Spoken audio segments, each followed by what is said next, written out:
Dubai में palm Jumeirah की construction का काम जोरों शोरों से चल रहा था। ये अब तक का सबसे बड़ा पाम ट्री शेप का आइलैंड बनने जा रहा था, जिस पर पूरी दुनिया की नजरें टिकी हुई थी। ये बात है सन 2001 की, जब दुबई के क्राउन प्रिंस मोहम्मद बिन राशिद अल मखदूम ने एक मैनमेड आइलैंड बनाने का फैसला लिया। इंजीनियरों के लिए ये एक मुश्किल टास्क था, क्योंकि इस प्रोजेक्ट के लिए 10 नहीं, 20 नहीं, 50 नहीं, बल्कि पूरे 900 अरब रुपयों की लागत थी। पाम जुमेरा इतना बड़ा था कि इसकी असली शक्ल सिर्फ आसमान से ही दिखती थी। तो चलिए जानते हैं पाम जुमेरा को बनाते समय इंजीनियरों को किन किन मुश्किलातों का सामना करना पड़ा। चैलेंज नंबर 1 ये बात थी जब दुबई का तेल खत्म होने जा रहा था और दुबई की पूरी इकोनॉमी टूरिज्म पर डिपेंडेंट थी। दुबई के बीचेस टूरिज्म के लिए इतने मशहूर होने लगे थे कि दुबई में बीचेस की कमी पड़ने लगी थी। इसी के लिए दुबई की कोस्ट लाइन 5 स्क्वायर किलोमीटर से बढ़ानी पड़ी थी, यानी कि तकरीबन 70 किलोमीटर से भी ज्यादा।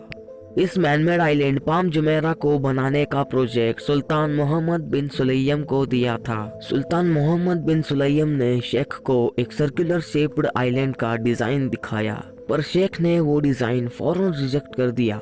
इस सर्कुलर शेप्ड डिजाइन से दुबई को 7 किलोमीटर की एक्स्ट्रा कोस्ट लाइन मिल रही थी, पर इतना काफी नहीं था। शेख को 7 किलोमीटर नहीं बल्कि 70 किलोमीटर की एक्स्ट्रा कोस्ट लाइन चाहिए थी। सुल्तान ने शेख को कई सारे डिजाइन दिखाए, मगर कोई भी डिजाइन आइलैंड के लिए सूट नहीं कर रहा था। तब शेख ने खुद ही एक आइलैंड का डिजाइन बनाने का फैसला लिया और उन्होंने पाम ट्री शेप का डिजाइन तैयार किया। चैलेंज नंबर 2 कागज पर डिजाइन तो तैयार था, मगर इतना बड़ा मैन मेड आइलैंड हिस्ट्री में आज तक किसी ने नहीं बनाया था। इंजीनियरों का मानना था कि यह आइलैंड स्टील और कंक्रीट से बनाया जाए, मगर दुबई के शेख को कुछ और ही मंजूर था। उनका मानना था कि आइलैंड को रेत और पत्थरों से बनाया जाए, जो कि पूरे नेचुरल तरीके से होगा। ये पत्थर इतने ज्यादा थे कि इनसे एक 2.5 मीटर ऊंची दीवार बनाई जा सकती थी, जो कि पृथ्वी को एक गोल चक्कर मारकर आ सकती है।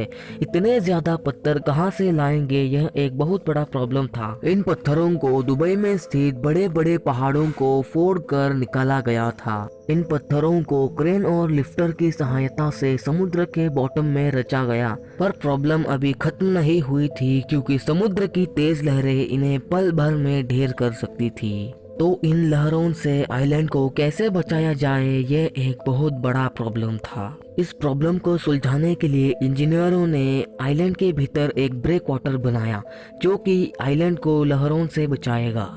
चैलेंज नंबर 3 इस तरह के आइलैंड को बनाने में तकरीबन 15 साल लगते हैं, मगर दुबई के शेख ने इंजीनियरों को 5 साल का समय दिया था।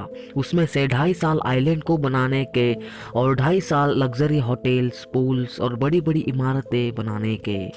40,000 वर्कर्स और 3 साल की कड़ी मेहनत के बाद पाम जुमेरा बनकर तैयार हो गया और फाइनली जनवरी 2009 में आइलैंड पर बड़ी बड़ी बिल्डिंग्स बना दी गई। उम्मीद है ये वीडियो आपको बहुत पसंद आई होगी और इस वीडियो को आप लाइक करके साथ ही चैनल को सब्सक्राइब भी करेंगे।